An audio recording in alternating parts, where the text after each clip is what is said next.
welcome to the UK. Thank you so much for having me. Wait, first, can I say something? Yeah. This is I'm really incredible. nervous. This is really like nothing I've experienced before. Kudos to you. But this is why I do this. This is why I have this career, to see these songwriters, singing your songs, making me feel something. What an incredible accomplishment that you've pulled this off. Thank you. Thank you. That means an awful lot coming from you as a true music publisher and lover of great songs. I mean, I'm going to list some of the artists and probably embarrass you that you've signed. You've signed Taylor Swift, Harry Styles, Kendrick Lamar, Adele, The Weeknd, Billie Eilish, Rosalia, Post Malone, and Alicia Keys when she was 14. I mean, ladies and gentlemen, and actually there are so many more than that as well. I mean, but I didn't sign all of those. I just have to say, I signed some of them. But I couldn't do this without an extraordinary team, and I have truly extraordinary people around the world who are identifying and developing talent alongside me, or I'm alongside them, supporting them.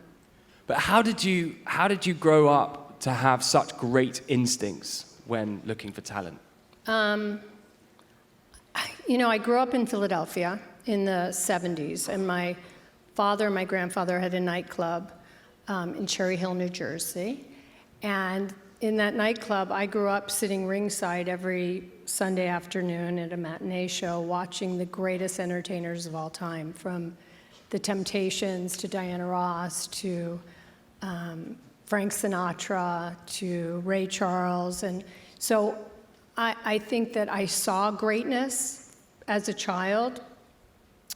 I think I fell into music publishing because I thought I wanted to work at a record company, and fortunately for me, I couldn't find the right job at a record company, so I took a job at a publishing company at Chapel Music. And I can't tell you that I knew publishing existed. I can't even tell you that I understood songwriting, but it just happened to be the right first job, and I built it into a career. And you were photocopying lead sheets and lyric sheets. Yeah, that would be me. I was like below the tape room, below the assistant. But yeah, it just, it was like kismet. It was just, I walked into this office and I was kind of desperate for a job. My father I really wanted to be in California. My father wouldn't let me move to California, so I would take the train into New York, figuring that was the next step. And I took a job Xeroxing lead sheets. And how did you rise so quickly, as a woman in music, especially at that time, dominated by men in those senior positions? How did you rise so quickly? And what advice could you give any female executives in the industry at the moment? So I was clearly very ambitious. And I just took every opportunity that came to me, and I did it. If I was in I came dressed in my interview suit, and yet I was Xeroxing lead sheets. But what I would do is if a songwriter called from the Upper West Side and needed a lyric sheet, I would go deliver it to him. I would play this game called Beat the Messenger, because it gave me an opportunity to meet someone. And every opportunity to do that, I did. And then I got promoted to work in the tape room, and it was really in the tape room that I kind of learned the craft and learned that what I was truly good at was identifying a hit song and knowing how to place it. But here's my advice to women: create sisterhood.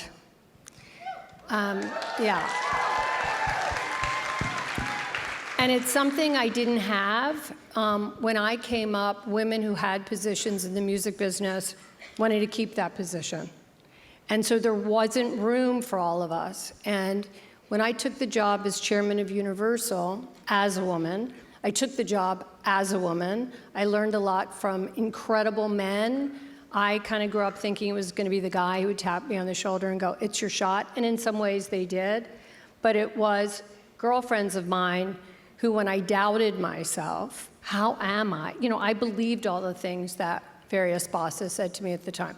How are you going to do this with 3 children, divorce, blah, blah, blah? And it took a girlfriend of mine to say, you've got to do it for us. And you've got to show women how to do it. And what I've come to, and especially in creating She Is the Music with Alicia Keys, is we have to find opportunity for women, but it's not just that. Men are very used to playing on teams, and I love men.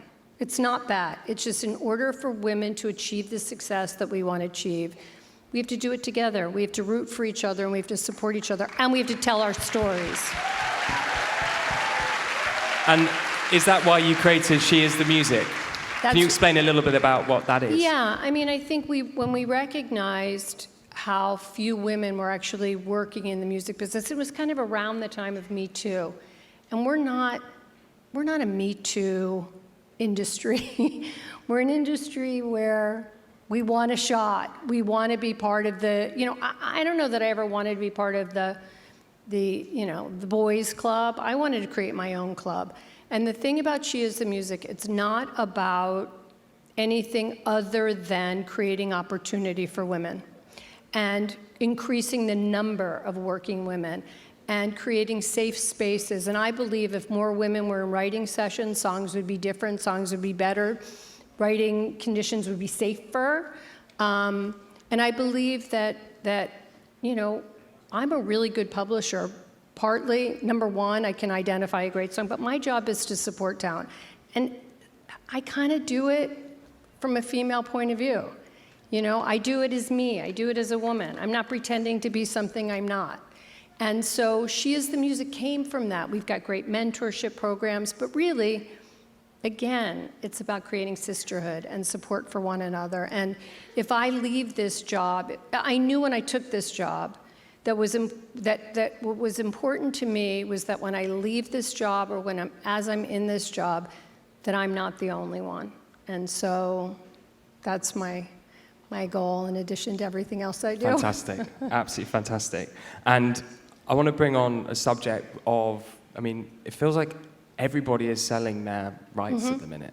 And for me, that feels quite sad in a way. But the phrase songs are an asset class, I'm sure lots of people in this room have heard over the last few years. How does that phrase actually make you feel as a music publisher who's grown up loving songs and loving talent? I grew up where songwriters felt like their songs were their babies, and they wouldn't sell their babies. And now they're selling their babies. And I think they're selling their babies, and they're selling their babies to invest in real estate, and they're selling their babies to have money. It's okay. You know what? I'm thrilled that songwriting has made songwriters rich. I think that's great. But it's my job and my company's job to increase the value of songs so that songs are an asset class. And I think that we should all recognize the difference between your partner, your publisher, and the person who bought your songs. There's just an inherent difference. And I have to be okay with the fact that every time we do something for a songwriter, whether it's create a sync or create a collaboration or pitch a song, that's creating value, or negotiate a great deal with the DSPs, or make sure, everything we do is about enhancing and creating value. And if that made an asset class, okay, that's a good thing. Fantastic. Thank you, Jody. I want to talk to you for another hour or two. Another time. But I can't.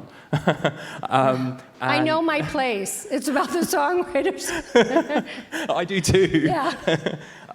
But if there was one bit of advice you could give songwriters, young songwriters, what would that be? And also, what is next for Jody Gerson? You are at the top of your game. What's next? I don't know know what's next. I think the thing about me is that it was always about what's next, I'm so ambitious, blah, blah, blah. I think I'm comfortable being present. I'm comfortable supporting the people on my team and my songwriters to achieve more and playing a supporting role. And in terms of songwriters, keep doing what you do, because the gift you have to touch us and to, when I think about if I'm in a bad mood, if I'm in a sad mood, I'm in a happy mood, a song enhances that mood. And I'm so grateful to all of you that I hope you understand that it's my job to protect you and support you, but it's your job to write the songs. And hopefully we make it so that you're comfortable and you're happy and you're not so anxious and you know that you're supported. So thank you for all you do. Jody, thank you. Thank you so much.